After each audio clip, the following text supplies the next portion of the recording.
Really glad to be back. I'm Sachin Chitambran from the Connect Hut, and we have got our uh, favorite Nitin from iChars, who's going to be shedding a lot more light on. From our last conversation, we had decided to move a bit more into the mental health sphere itself and try to understand from a professional aspect what are the options available for people when they are seeking help. And one of the major things, Nitin, you can introduce yourself. I'll just quickly just finish this. I don't even think we need any more introductions, to be honest. But one of the major challenges that we are facing in India is a rising number of divorces. In fact, there's in the past few years there's been almost a 50 to 60% rise in divorces, and this is happening even at 50 years of age. In fact, there's a rise in divorce rates and relationship issues even amongst the older population. So usually our response is to talk to family, and very often, in fact, talking to family now with the more individualized world that we are all going towards, you see even those connections aren't really coming through. And couples therapy, couples counseling is something that we keep on hearing coming up as an option, as someone living in an urban city, having access to all of these professionals and these conversations as well. What I have observed is that the conversation does start, but somewhere it kind of completely fizzles out. Not taking away the fact that there is a very big requirement for couples going through such crisis, needing help. And so we are here today with Nitin to kind of shed light on this very nuanced aspect of therapy and counseling. Maybe we can start today with Nitin, just kind of understanding maybe some differences between couples counseling and couples therapy. Are there any differences? What are we kind of focusing on when we are doing, any of these things? Maybe address some myths, and as usual, we are going to go with the flow. But yes, over to you, Nitin. Okay. So before we begin, like Sachin said, I think we have introduced ourselves enough number of times on the channel. So if you still don't know about us, my suggestion is simply just visit my website, check nitinsha.info, and you should get all the details you need about me and all the work that I do. Um, my primary role is to train, mentor, guide psychologists, coaches, and psychology students. So that's our major line of work. But beyond that, there's a series of other things that we do. So you can get more information about me on the website. Um, about couples counseling. So where do we start? All right. So let's start with what's the difference between couples counseling and individual counseling first. Okay. Or even before that, what is couples counseling? Let's keep it like really basic. So couples counseling. Sachin, आप बोल रहे थे कुछ? No, I said perfect. Okay. So couples counseling is a process where both partners come to a therapist because they are experiencing certain challenges in their life and they are seeking some kind of a resolution. The resolution could be how we can understand each other better so that we can live a more meaningful life together. Or it could at times also be to simply recognize that, you know what, it's not working out between us, but we want to find a way where we can end this more amicably. Right? Though the second case scenario is less likely when you're going to a counselor. Generally, people go to a counselor for the first case scenario that we want to see if we can improve this. But, for example, I have had clients who have actually come and told me this. Both couples saying that we've decided we want to move apart. But it's just that there is so much of baggage. Then there are also kids. So we want to ensure that we are not holding each other by the neck when we are taking a divorce. We would rather want to end it amicably because it will be good for us and good for the kids as well. These are the predominant scenarios that counselors are getting in. Correct. This is in couples counseling. Yeah. Right? couples counseling, couples therapy, depending upon who the counselor is, how they are branding themselves, they can change the names. But traditionally, the counseling format is more about talk based work. In therapy, there can be additional interventions that may come in. There may be some Uh, more in-depth work that kind of can come in. I don't like calling it in depth because then it somehow means as if counseling is not in depth, but it's Okay. just a different category of I work. mean, maybe I will categorize it like for counseling, it is more present day problems that they are kind of dealing with. And for therapy, this may be to kind of more to identify patterns, thought processes, more in depth as, in terms of the mind processes and stuff like that, and thereby develop having a more transformational. Correct. Plus, in couples therapy, in couples counseling, generally you will have all sessions with both the partners together, Okay. right? Couple In counseling. couples therapy, Hmm. for example, the way we work, we our format is where the first session the couple is together, Hmm. then they go through individual sessions Right. to be able to understand themselves, understand their partners better. Right. Then they come back for a joint session. That now that we have understood ourselves and our partners better, what does this joint understanding look like, Hmm. and how do we want to proceed from here? Hmm. And then they go back into individual sessions to address any other baggages that they have that is preventing them from moving forward Hmm. based on the new understanding that they've created for each other. Right. So, couples therapy may be a combination of the partners coming together at certain places and the partners coming to the therapist independently to also address individual baggages that they have that are contributing to the relationship baggage. Right. Okay?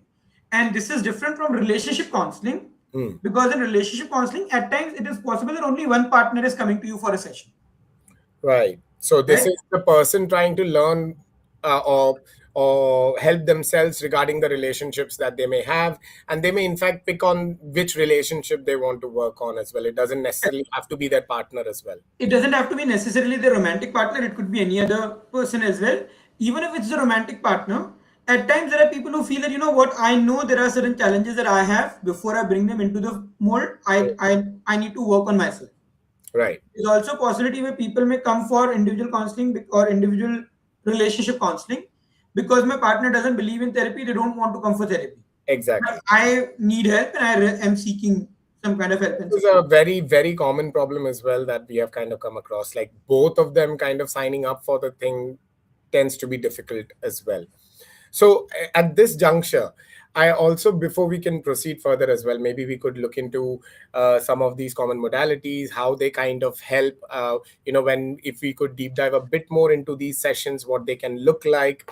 There's the conversation about having independent sessions with the partners as well. That leads to a lot of doubt sometimes that okay, are they sharing or are they bad mouthing me? Are they plotting against me? So there are a lot of these fears that can come up as well that counselors have to mitigate. So maybe we can address some of these things and FAQs that may come out of it, but also to kind of address what couples counseling is not. Right now, if there is situations like, for example, active domestic violence,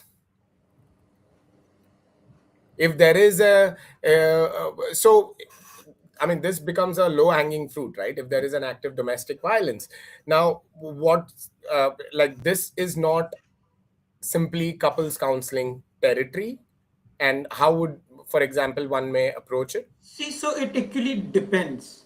Right. You, what I'm going to say right now may seem uh, a bit against what society probably expects. And I think that's why we are having this conversation, right, Nitin? Correct. Because all of this is based on certain expectations that people have just collectively come up with without really any grounding reality. So Correct. what could that be? So one, when if it's couples counseling, which means both partners are coming for seeking help, uh, one partner is indulging in spouse beating, okay, whichever gender it may be, Completely. and the one who's indulging in spouse beating is genuinely also seeking help, Right. where they actually tell you that I I don't want to be this person who beats up their partner, Right. but I don't know what happens. I don't know what happens. Right Now, if they're genuinely seeking help, and if both partners recognize this, right, then you will treat it like any other couples counseling, Right. unless someone's life is at stake. Hmm. If the idea is that someone beats up their partner to an extent where it's within the inch of their life, Hmm. Hmm. and you know that this, when this repeats, it will repeat again to the same extent, Right. Or no, if not more. if not more, then you will sit with the partner, the individual partner, and you want to check what needs to be done to ensure that they are safe, because safety still needs to be prioritized. Hmm. Then is the second part, where in relationship counseling, where both partners are not coming for session. Hmm. One partner comes and says that my partner beats me up left, right, and center. Hmm. And they're not willing to even acknowledge that, they're not even willing to change that. Hmm. And I'm concerned for my health, or I don't know what to do. Then, as a therapist, you can at least introduce them to the idea that if they don't know, that there are provisions available against domestic violence that they may want to seek help with. But if they want help, you will connect them to a lawyer. All right. Beyond this, your role as a therapist comes to an end. Then you can continue working with them as a therapist for whatever emotional baggage they are experiencing as a result of whatever abuse they've gone through, either physical or emotional or otherwise. Hmm. Right? So your work will remain and continue in that place. If you feel that what's happening with the with the client is the partner is not willing to seek help, they are not willing to understand, and this person is going through physical abuse, then you will introduce them to a lawyer and then let them take it forward with the lawyer. Fair enough. So But in a couple's active domestic violence where both are not actually trying to get an end to it and work towards the relationship together. Only in that particular scenario is any violence incident or something like that even still it's not ignored. However, an attempt is made to provide help. However, if that continues, then again, if we go back to this, will not be pursued as a counseling. It will need to be dealt with by government in that right, capacity. whatever the provisions of the law are and what the client decides to do. Now, there is a possibility where a client says, I want to go and complain, but I'm afraid. That fear, those mental blockages, those preparations, as a practitioner, you can help them make. Right. So even if the person is coming for, let's say, relationship counseling, but one of the realizations that they have is that, no, actually, I want to kind of, get away from this place, and I need help in maybe making a police complaint, but I'm struggling with myself. So this also can be transferred into the one of the goals that the client may have with the counselor, and then you guys essentially, just like any other goal that you may have with the counselor, you will develop on that going. Correct. Right? Wonderful. But this realization is a realization that clients come to.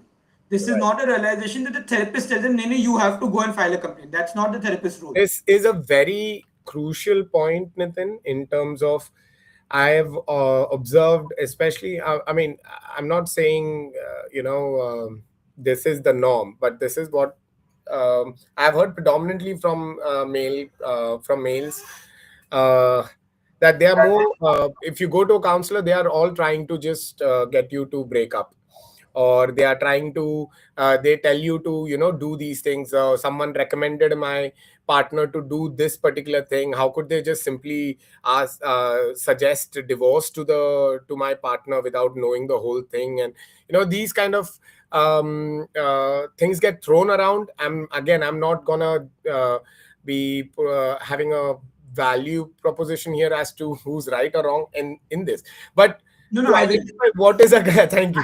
I will.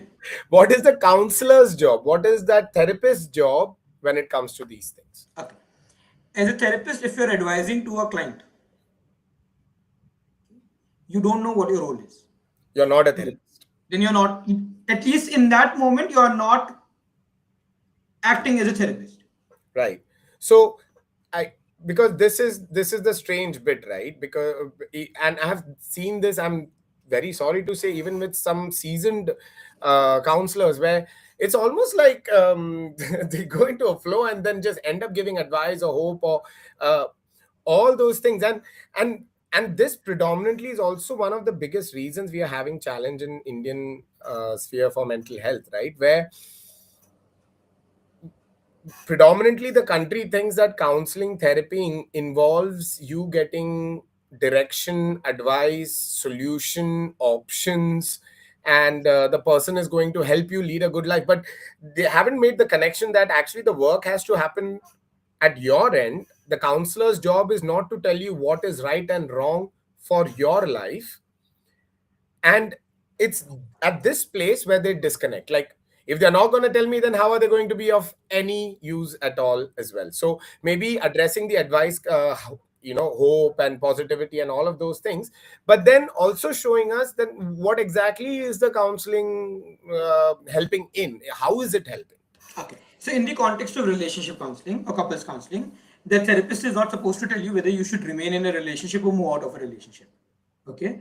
If the therapist can decide it for their own relationships, that probably is far better than deciding it for yours. So what is the therapist supposed to do? If they're not going to tell me whether I should be in a relationship or not, then what? The therapist's job is to sit, ask questions to you, do processes with you, whatever other interventions that they are trained in, to be able to help you recognize through a process of an internal dialogue that they trigger in you, whether this relationship is good for you or not. Right? So, which means the therapist would first need to be able to help you define what is good for you. Again, the therapist is not defining what is good for Right. you. Again, They have to pointing help it out you to define what is good for you. now Kitna in good this for you. process, right? Now, see, this is where again those who may be listening, some of them may again start feeling a bit weird, like, oh my god, they are going to help me decide what is good and bad. So again, that kind of a, oh, aren't they leading me into what is right, wrong? No. So this concept of brainwashing that you're kind of assuming right now listening to this part, please throw that away. This is pop psychology, right? When we are talking about this particular incident here, we are not talking about manipulation. It's about really being there for the person and helping the person see what is it that they require and they hold as priority and importance as a human being, as a fully functioning human being. Sorry, Nitin, if that made sense. So that's true. Just to add one more Brainwashing line them. to it, a therapist is not the love guru sitting on a radio channel trying to tell you what next do you need to do.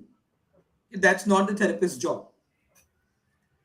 So in this context, how would a therapist help me define what is right for me, Hmm. whether I should be in a relationship or outside the relationship?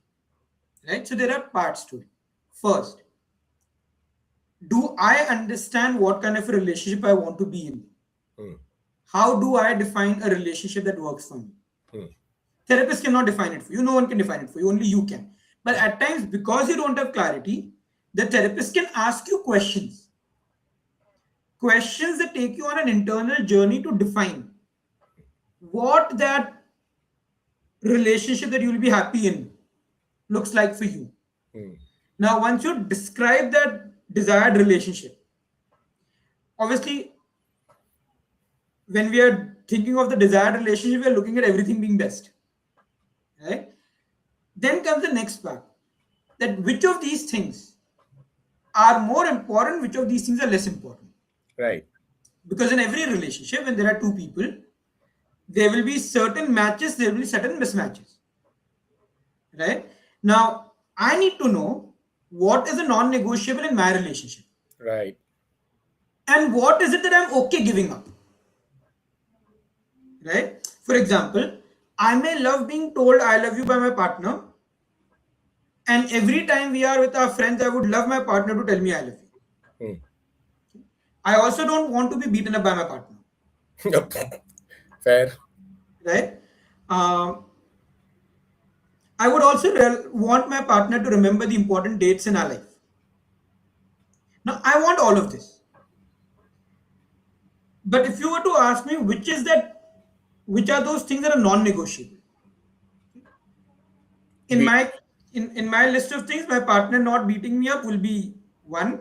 maybe just slightly. And मतलब वो प्यार वाला मारना is different, huh?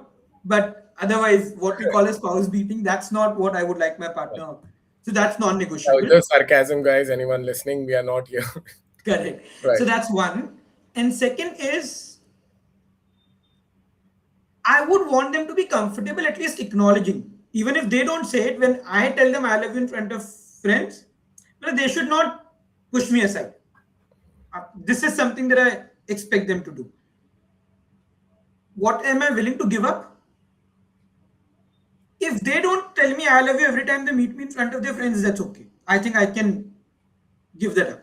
If they don't remember some of the dates, I think that's also okay for me. Right? But those are my guidelines. Those are things that are important for me and negotiable for me. For others, this definition can change, but you need to know what your definition is. So the role of a therapist, one, in this context, will be to help you understand what is the kind of relationship that you are looking for. In that relationship, what amount of give and take is okay for you? That this is non-negotiable, and this I can negotiate on. Based on that, relook at your current relationship and check whether that is feasible in this current relationship or not. Right. Once you analyze your current relationship in this backdrop, you begin to realize whether I need to be in this relationship or not. The therapist doesn't need to tell you anything. Now, what happens in the next part? So, one is to make that decision. Should I stay in? Should I stay out? There's also a possibility where, all right, I have these expectations. These are non-negotiables for me, but I've never communicated this to my partner. Right. So, I am not sure whether my partner will fulfill this expectation or not. So then the practitioner can actually check with you. So in order for your partner to know these expectations, what do you need to do? Share it with them. Would you be able to? No, I'm scared of sharing it. So what will help you share? If I had confidence. Now the role of the therapist will be to help you develop that confidence so that you can go and share it with the partner. So this is a very unique thing that I want to just pull out from what you've shared, right? That even in that entire couple counseling, relationship counseling, whichever way it is, you are going to keep on encountering these mini goals, right? It's like almost you have to kind of identify, it's these little things that may, and when I say little, I'm not saying little for the scope of issue that it is creating. No, it can create a very big long-term issue as well. But the fact that it is, because it's just part of one of those things that are there in my mind, it's very easy for me to kind of think that it's inconsequential and things like that. But when you actually talk through these things with your counselor, with your therapist, is when these things start coming up and actually you get to reflect back. This is that internal journey that you were talking about, where they are able to reflect back on their own self as an individual, the relationships that they're having. So it's almost like an audit that they're able to kind of do with their own self, their own needs, their dreams, their thoughts, their past, their future, and thereby giving them that space to kind of relook at that area and see what they want to change, how important things are. So and in nowhere during this process does a therapist or a counselor bring in their own values or... So a therapist or a counselor is not supposed to bring in their own values or their own judgments, but they may bring in certain models for better understanding. Fair enough. Right? For example, there's a model called as the love languages. Right. Which helps us understand how different people communicate love to each other. Many times in the relationship, because, for example, if I like hearing the words I love you, and if my partner doesn't say I love you to me, I may feel as if my partner doesn't love me. Not realizing that different people have different ways of understanding and expressing love. And my partner also doesn't understand that about me, because every time I tell them, why can't you tell me I love you? My partner is thinking, pagal ho gaya kya? Matlab, so from morning to evening, I'm with you. अभी I love you का क्या हिसाब मांगता है? अब क्या बचा I love you बोलने का? Right? So they find it very difficult to digest that. But for me, it's very difficult to digest. शादी के लिए तो I love you क्यों नहीं बोल पा रहे हो? मतलब it's just the other side of the same coin, right? Now, these models many times play the role of psychoeducating the client. Where the client is realizing that, all right, there are different ways in which different people understand love. Can we figure out what is the way in which you understand love? And what is the way in which your partner understands love? Right? So remember I said that when we work with clients, we have these individual sessions. Right. These discussions are a part of the individual session.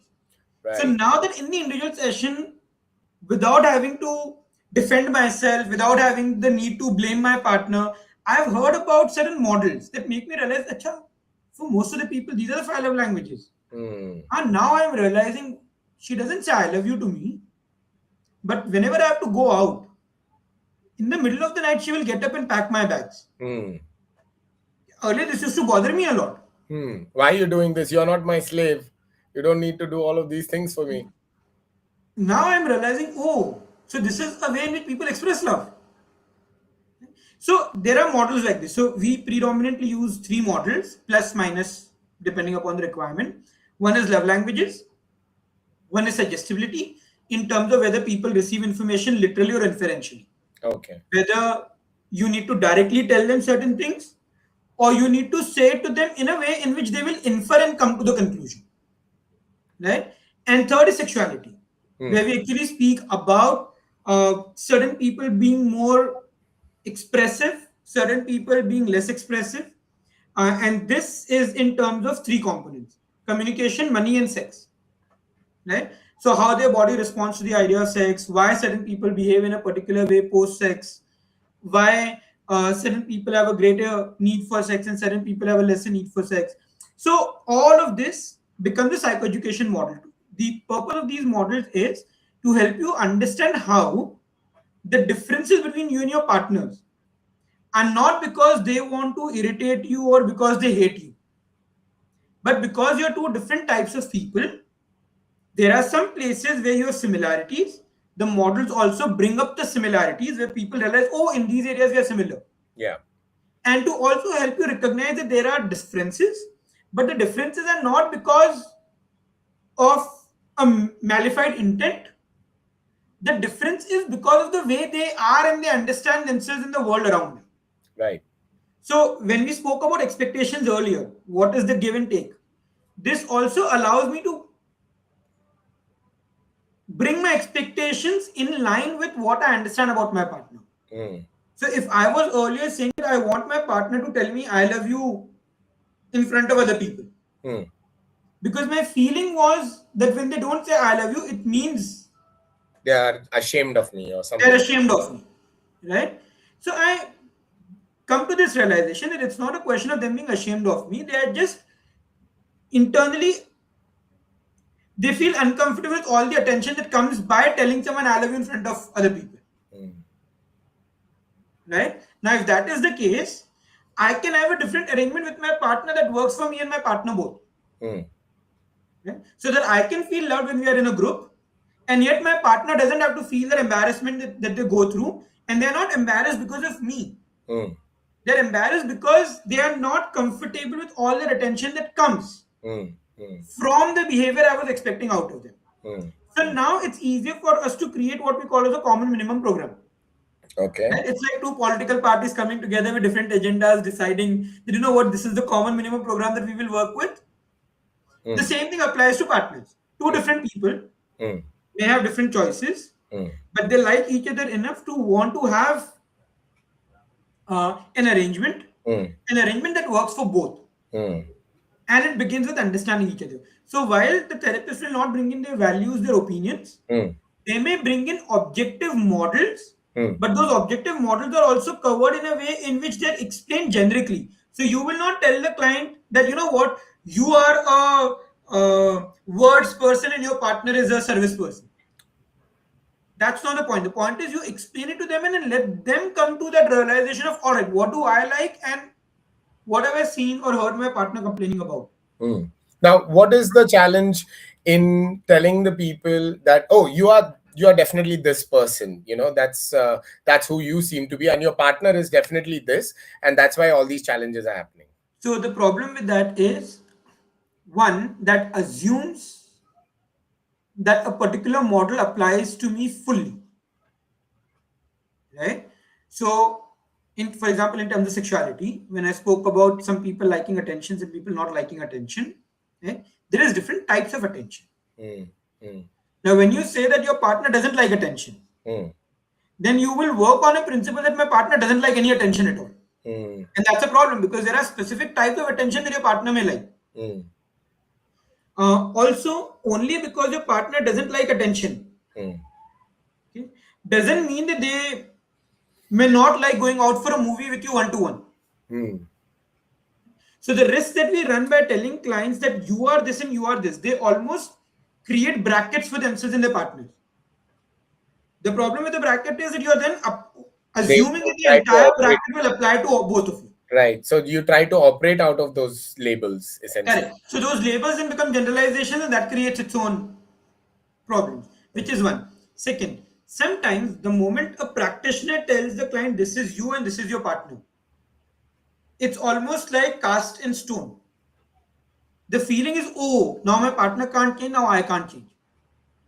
Exactly. So this is a very because I pointed it out as well because this is such a common thing, right? Especially because with the hashtag psychology facts, every second Instagram reel to a YouTube video is about psychoeducating the masses on what these things are. But unfortunately, I don't see them having a conversation about actually what this is supposed to be.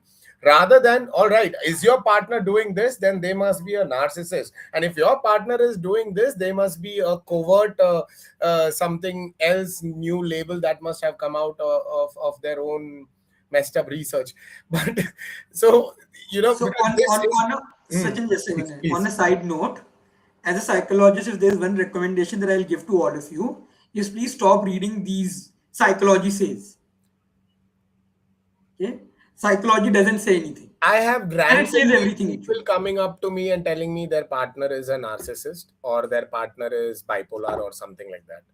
Now it's almost like all the women have narcissistic men in their life and all the men have bipolar women in their life, and that's what we have to deal with. So, can you please So help, Nitin? correct. What So is. that is one. So it's not a good idea to tell your client that you are this and you are this. Because at times the backdrop is missing, the context is missing, and the client can take you too literally. And then they will go and tell their partner. But then my therapist told me you have BPD. So not a good idea, which is one. Second, it gives an impression as if this is who we are. It almost converts a trait into an identity, Right. And which now, is can you dangerous. can you please take a moment here to explain trait versus identity, because I think this is where that label becomes a problem in translation. Yes, please. So when I mentioned earlier about one partner being comfortable with attention, one partner not being comfortable with attention, Hmm. right? Now, when we are having that conversation, we say attention. Some people are comfortable, some people are not comfortable in the part, and the client looks at you and says, "Oh, my partner is."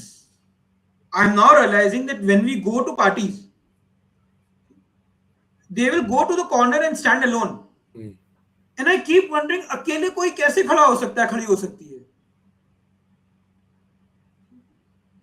And they feel very amazed that how am I so comfortable with all the attention? Because everyone wants to be around me, talk to me. I many times feel that maybe they're embarrassed about because of me, and therefore they're standing alone.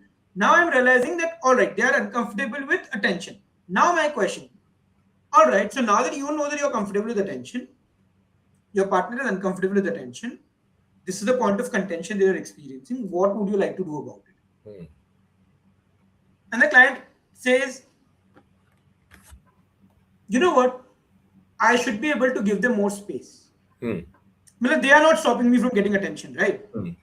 So why am I dragging them in the middle every time? Hmm. If I know that they are uncomfortable, and this has nothing to do with being embarrassed about me, it's about them being uncomfortable. Hmm. I want to make their life more comfortable by letting them the way they are Hmm. and be happy with the attention that I'm getting from other people. Hmm. There may be someone else who may tell you that, you know what, I'm realizing I'm uncomfortable with attention, but do I need to be so uncomfortable? Hmm. I would rather prefer to become more comfortable. So now a trait is a preference, maybe a natural preference, a preference that can be changed. I'm I love attention, but I also want to become comfortable with not getting attention. Right. I love my solitude, my space, but you know what? I also want to become comfortable with the attention where I receive them. It Right. should not bother me. Right.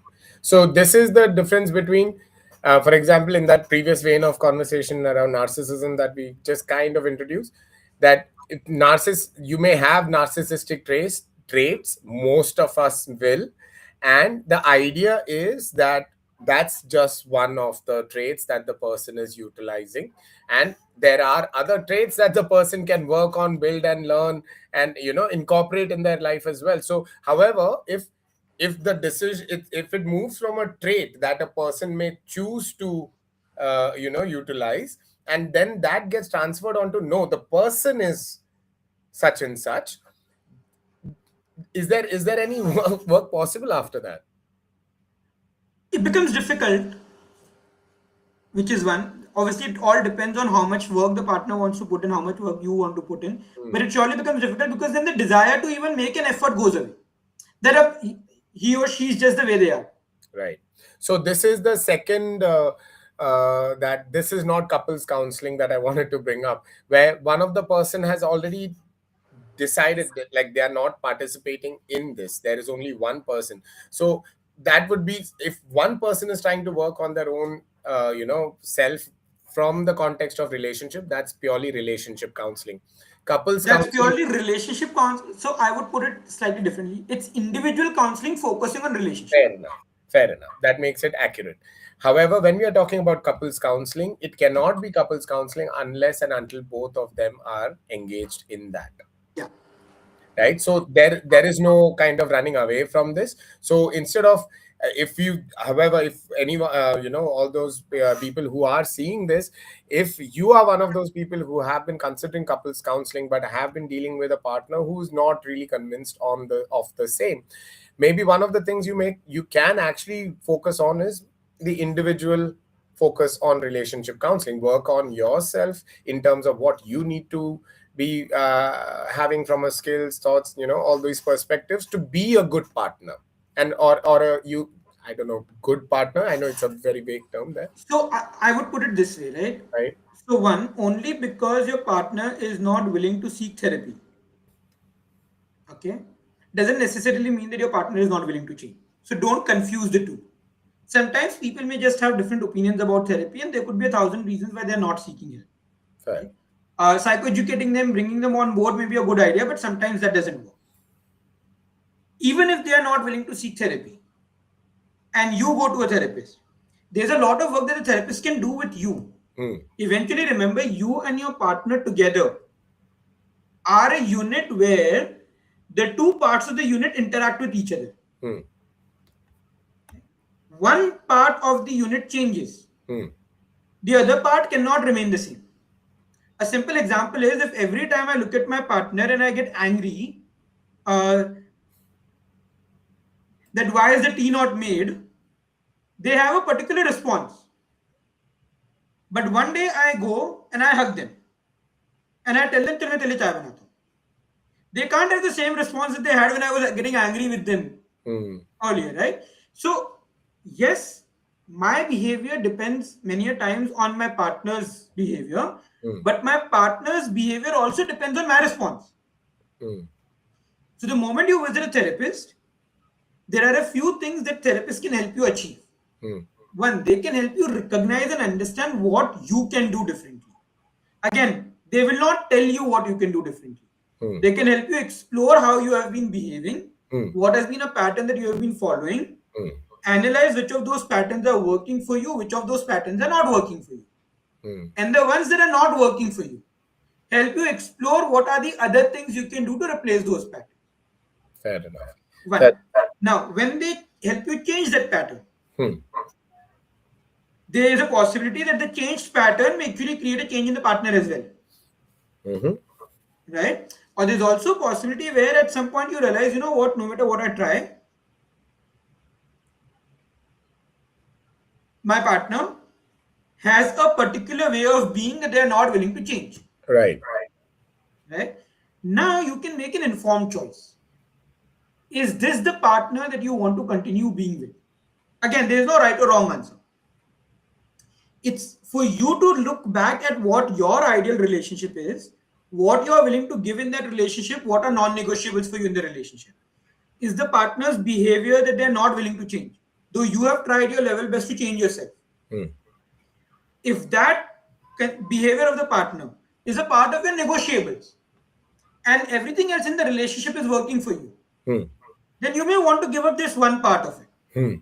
But if it's a part of your non-negotiables, then even if everything else is working in your relationship, you may choose that, you know what, if this doesn't work, then the relationship doesn't work for you.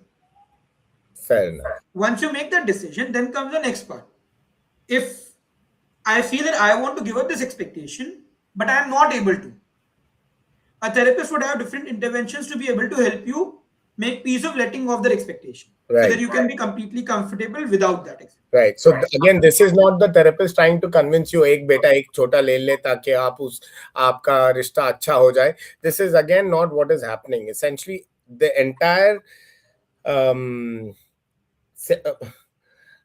the entire journey direction is driven by you, the client itself, and at no point is the therapist taking on bless you, the therapist taking on a role of a driver in this entire thing. And so this is wonderfully explained, right? So you have kind of So one last extension of it, that and in case you realize that this relationship is not working for you, and you have made that call, but you are now not, you don't have either the confidence or you feel that I'm dependent on my partner right now and therefore I can't move out, then the therapist can also work with you to help you develop that sense of independence, both emotionally and practically, to be ready to move out if that's the choice that you make. But the choice of whether you stay in the relationship or move out is your choice. The factors that you consider are also factors that you consider are important. But the practitioner can either ask you questions or help you go through certain internal dialogues, internal processes. We use a lot of hypnosis for it to help you explore what's happening in your mind, to understand what is important for you, what is not important for you. wonderful. Right? All of that the therapist can do. And then the therapist can also help you implement the decision that you've made. But the decision is yours. Right. So not just in helping you identify the challenges, can help you once you are navigating through it and finding a solution, and then maybe even facing a challenge, emotional, cognitive, whichever way, to kind of execute that action that you have decided that I will be putting on now. You can take help from the therapist to help you develop the skills to execute that plan as well. So therapy can be very multi-layered and very flow with your needs as you would like as well. Correct. Wonderful. Now, Nitin, in this one thing, one more thing that couples, we have tried to explore couples therapy from mainly those two sides of the two people. One very, very common problem that is coming up is when it's a third person involved. Now, this could be in different ways. Usually, the teen tigada kaam bigada we say, but this particular thing we are talking about extramarital affair. If there is cheating, if there is active affair happening, would this also be considered under counseling?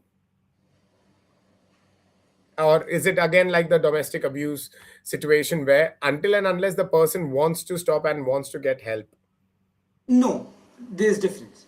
So as far as physical abuse is concerned, there is a risk to life, right? And therefore, psychoeducating the client, and many times clients are not even aware of the fact that there are legal provisions available, there is help available. So at least informing them that this is an option available is okay, right? As far as cheating is concerned, or at least the way the world understands cheating, it's the partner's choice, because there are clients who will actually tell you that, you know what, yes, my partner has affairs, but they also treat me like a prince or a princess, as the case may be. And so this is not what I'm referring to. When I'm saying cheating, I'm specifically referring to a situation where one partner does not want this to happen and the other partner is not stopping an external relationship. no, that's what I'm saying. So when we are saying that this partner doesn't want, so So before that, we need to take a step back and first check. So what brings a partner to you, Hmm. Hmm. right? If they're coming to you for a session, what is their end objective with this session? Hmm. If both partners are coming, Hmm. then we will go through a process where we'll jointly decide what the expectations going forward is. Hmm. Only then we can make a call whether we need to do something or not. Hmm. But if only one partner is coming, then I need to check with that partner first what is their expectations from this. Hmm. And that's where the situation comes in, where there are places where some people would say, you know what, personally, I'm very uncomfortable with the idea of cheating. Hmm. And my partner has told me that, you know what, this is one thing that I can't change about myself. I don't want to change about myself. Forget I can't. I Hmm. don't want to. Hmm. If you're going to be with me, You'll have to you accept. have to accept this part of me. Hmm. And then the partner, the client who's coming to you tells you, but everything else about them, I don't think I can get a better person than him or Hmm. her. Hmm. So while it is not, it has not been acceptable for me, I'm also not sure if this is such a big deal. Hmm. Hmm. Now it's again going back into pros and cons, exploring what they like, what they don't like, because sometimes what we think is not acceptable for us is simply because that's how we have also been brought up. Right. And today my choices may be different from what I was taught when I was growing up. Hmm. Hmm. Right? So I'm no one to make that call. Client says I'm confused between the two. My job is to help the client explore the Hmm. pros and cons of both and then decide going forward what they want to do. Hmm. Hmm. Now, if the client says, I want to be able to become comfortable with this, Hmm. Hmm. then I would help the client become comfortable with that. Hmm. Hmm. Right? Because their life is not at stake. Hmm. Rest is a choice. Hmm. There's also a possibility where the partner may tell me, you know what, everything else works for me, but this is not negotiable. Hmm. Hmm. I want to be at peace with the decision that I'm moving out of this relationship. I don't want to continue regretting later on, yeah, everything else was perfect. Why couldn't I give up on this one thing? Hmm. You can also help the client achieve that. But Wonderful. again, that choice, whether I want to become comfortable with my partner's extramarital affairs or not, or I want to move out of the relationship, Hmm. that's not a therapist's role to Hmm. judge. Right. And then, As the society is evolving, probably evolution is so not I the mean, right. like that's why I refer to is in the older term of cheating. I don't think people even use this term anymore. In terms of what is it that you're willing to have or not have in the relationship, and I think it kind of goes back to that non-negotiables and negotiable conversation that we were talking about. But you, So for everyone, Sachin, just before we go ahead, yeah. for everyone who's struggling with in your relationships, right? Just sit and do this much. What is non-negotiable for me in this relationship, in any relationship of this nature, Hmm. and which is the part that I'm expecting, but if everything else is working out, I think I'm okay giving it up. Right. But you will have to have these two baskets. You can't have everything as a non-negotiable. Like, I take it or leave it. Well, then you are the other person. Maybe we also need to check with the other person as to what are they looking for. Correct. And if your idea is I want all, that's also okay. But then if you're not getting. Then the choice is that I want to move out of this relationship. It still is giving you the clarity about that this relationship is not working for me. Perfect. Now, and so this was regarding, again, this is regarding a third person when it comes to infidelity. But in India, one another very common thing, maybe as almost comparable to infidelity, the third person is usually an in-law, right? And there are different scenarios that can happen in this regard itself. Now, uh, uh, some insight as to if it's a situation where it's a joint family, the couple is having issue because of the joint system and the different issues that are coming up, which is actually now putting a lot of strain on the relationship, and it's completely breaking the family apart. In these situations, how would you recommend them to go for couples counseling? Does this even help? Because there is a component there that will be completely untouched by what is happening here. So to be fair, it doesn't make much of a difference. And Okay. I'll explain that. Well, it sounds that we are discarding a major component of a equation, but the first decision that has to be made is to be made by the two people in the relationship. Let's say I expect that my in-law should have no say in my relationship.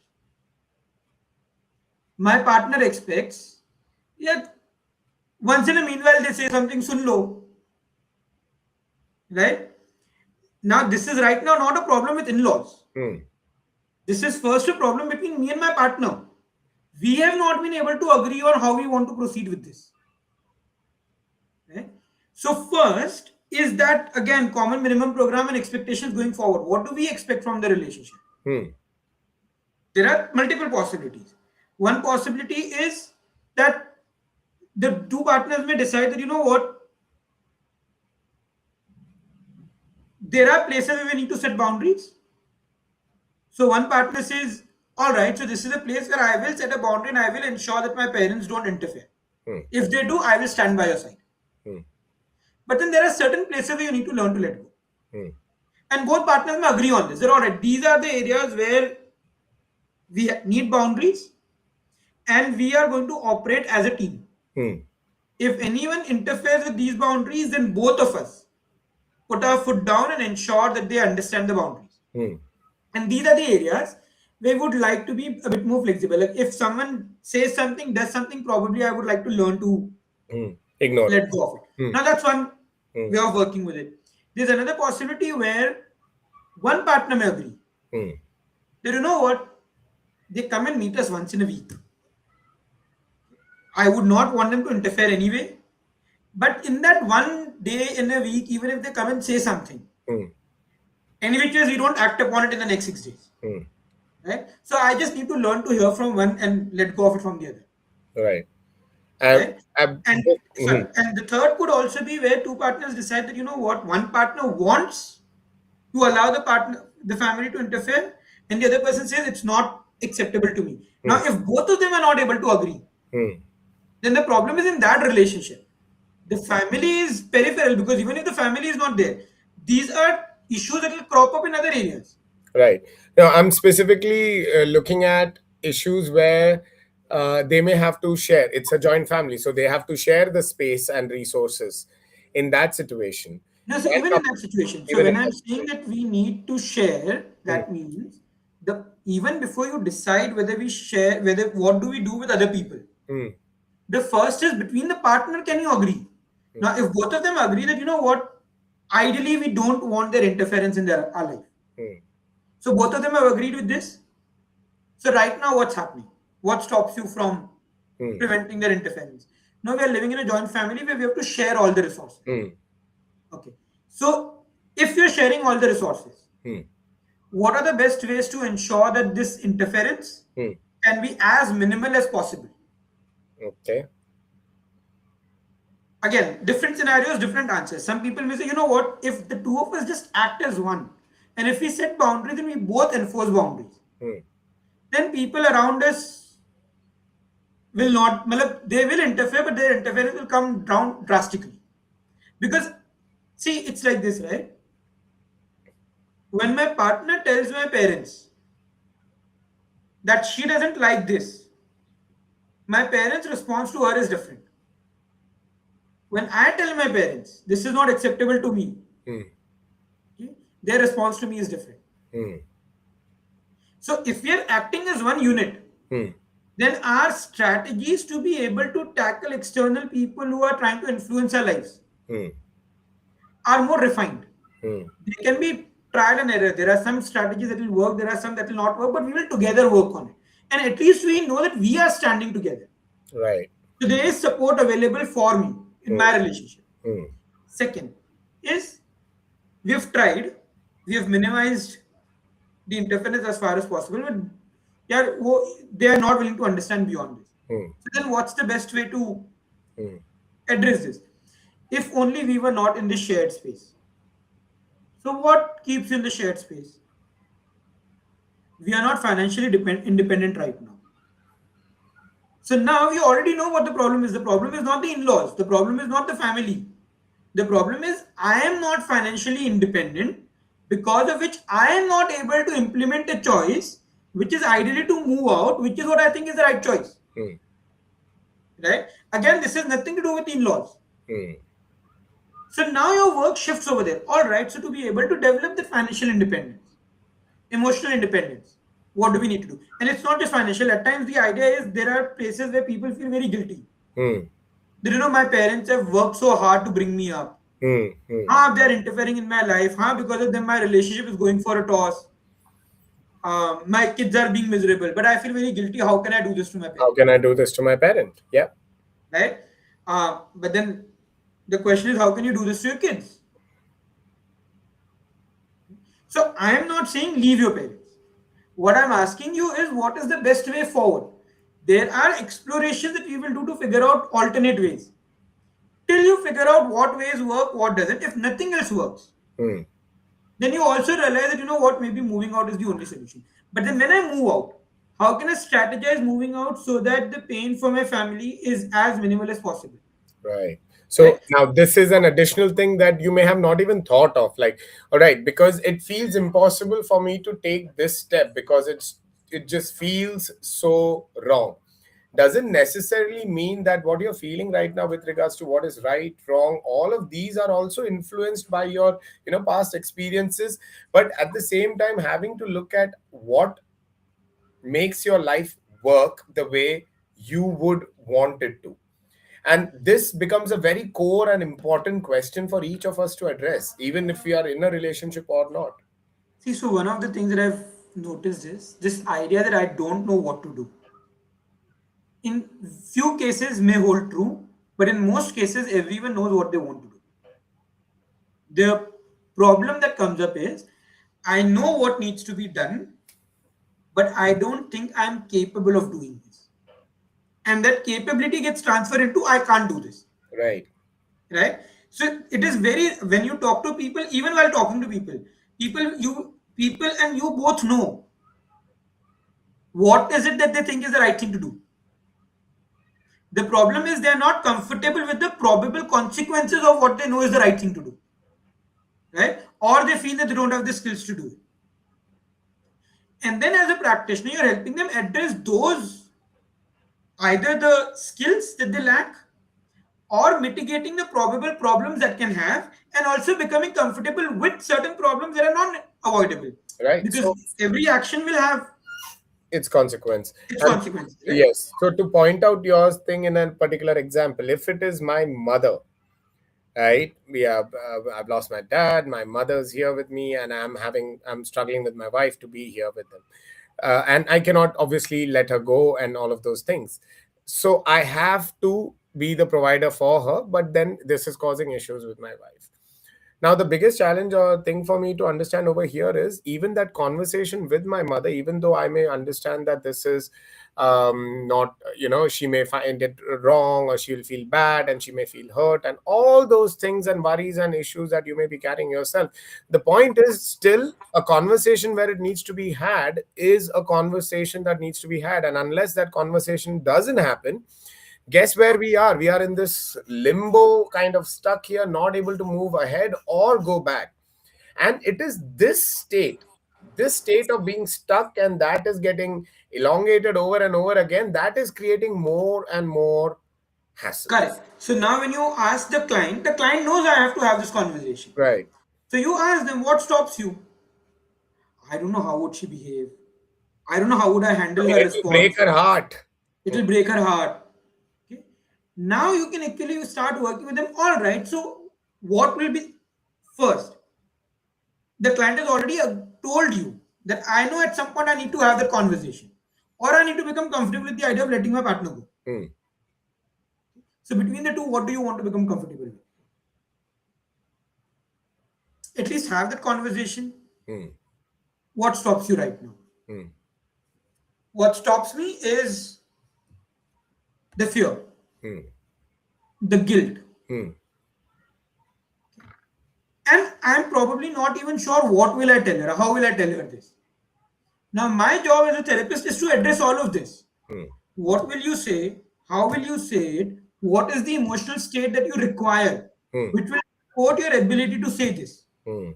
There are people who will tell you, I start saying, Hmm. then she says something, and then I get very angry. Hmm. And then the conversation goes to a different level altogether. Hmm. So then my job is to also help you maintain that calmness Hmm.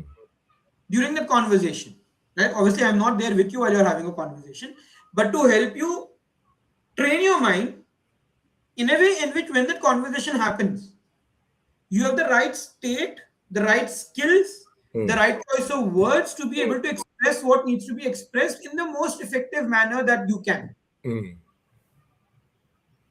Right? And that's the And point then of we the see, entire and thing. then It's we see not how it proceeds from there. Sorry, and then we exactly. see how it proceeds from there. It's not to. So when we are talking about couples counseling, I think we have kind of reached our end of time here as well. It was a wonderful conversation, Nitin. You brought in a lot of clarity and organization to this entire thought and conversation. So when we are talking about counseling and couples counseling, we have kind of helped bifurcate in today's session what counseling is, how it can be a bit different from therapy. I know these words get thrown around willy nilly, but there is some level of understanding and difference that we try to make out. We also tried speaking about what is not couples counseling as well. When what are the different states that these couples can, and how for it to be a couples counseling, both of their interest is needed. Otherwise, what you can go for is in individualized relationship counseling for yourself and your relationships, and it doesn't have to include a romantic partner as well.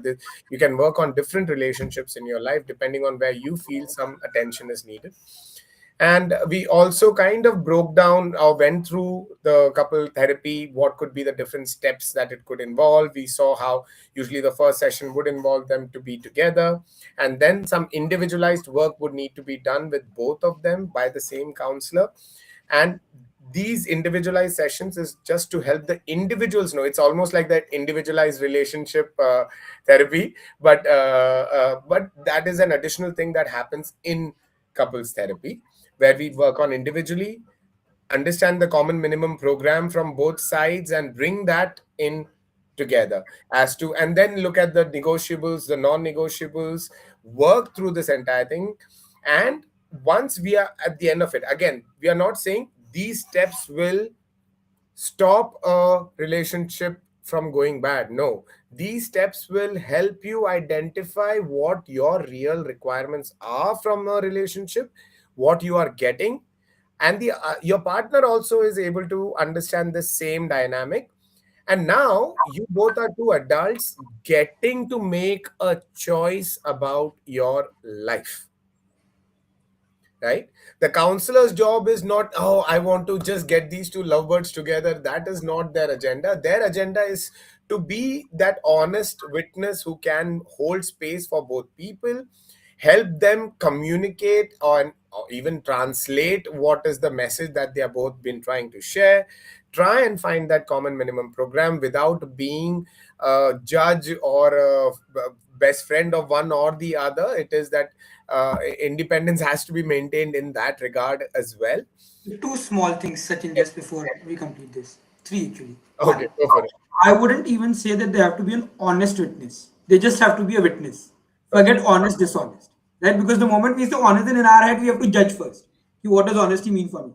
The practitioner is simply a witness, Hmm. psychoeducating the clients about certain things, Hmm. having conversations with them about certain things to get clarity. One. Second, they will not be relaying information from one partner to Of another, course. but they can help the partners get into the right emotional state so that they can relay the information to each other that they were not able to earlier. Hmm. Hmm. Right? And last, That's a very good clarification made. Thank you, Nitin. Hmm. and last, once they understand the common minimum program, Hmm. they realize this is what we expect from each other going forward. Hmm. They have both agreed upon their expectations. Then there are still possibilities where one or both partners may feel uncomfortable implementing what they've agreed with. Of course. And they may need help on an individual basis. For example, earlier when I said that, I'm uncomfortable with attention, but why do I need to be so uncomfortable? Hmm. So I've made that agreement to my partner that once in every month, I will like to tell I love you to you in front of all my friends. Right? But after 2 months, I realize I'm still not doing it because it's still very embarrassing. So now I can go to a therapist and tell the therapist that, you know what, I agreed to this. I have not been able to do this. Probably I need help becoming more comfortable with this action.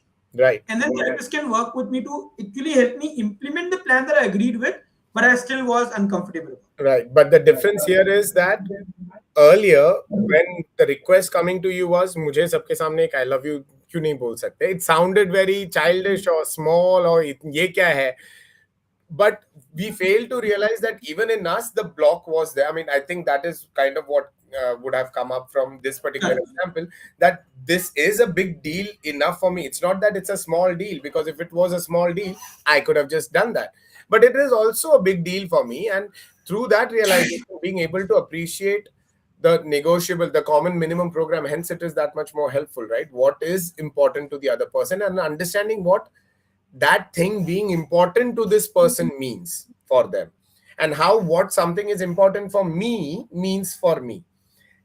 And when we have that common minimum program and negotiation in a way, I guess that kind of brings out the best. We also kind of looked at you mentioned how uh, these therapy modalities can also engage in different modalities or special modalities that are to help them get a framework, couples to get a framework. You mentioned like love languages and some other options as well, and these options exist not just on a one-on-one level, that is like I can't see eye to eye with the person, we are two different people. No, to something quite deep and personal, as sexual requirements and needs and proclivities and kinks, or whatever the world may want to throw out there. A counselor's job is to be that professional who is able to go through these things with you, and to also assure the people who are watching that the counselors are aware of sex and other such things. So you being able to talk to them very freely is actually that much more helpful for you. अभी counsellor को क्यों बताना है कि मैं sex मेरा और उनका सेक्स का ये नहीं अच्छा है, बाकी सब ठीक है बट ये भी मुझे अच्छा नहीं लगता, सो but why to talk about sex? How is he going to help me in an unsatisfied sex life with my partner?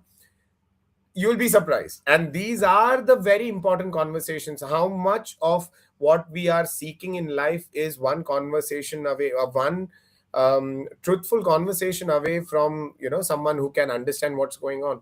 So thank you, Nitin. Any final words that you want? Yes. Two things. One was a question that you asked earlier, which was left unanswered, Oh, go for it. which was about that in the individual sessions when people are having with the therapist, at times there's a feeling, oh, they'll be sharing my secrets that I don't know. Right. Right? So generally that's not a problem, simply because the therapist is having an individual session with both partners. So the partner A and partner B both understand what is the kind of interaction they're having with the therapist. And if you have, as a therapist, if you understand your boundaries and you don't get into gossiping with your partner, with your clients, right? Then either of the clients will not have a problem, because they have a first-hand experience of how you work. Right? So while they may have that reluctance before they join you for the individual session, once each of them has done one session with you individually, that problem should not be there. Right? Second was okay, skip my attention. So probably next time when we have.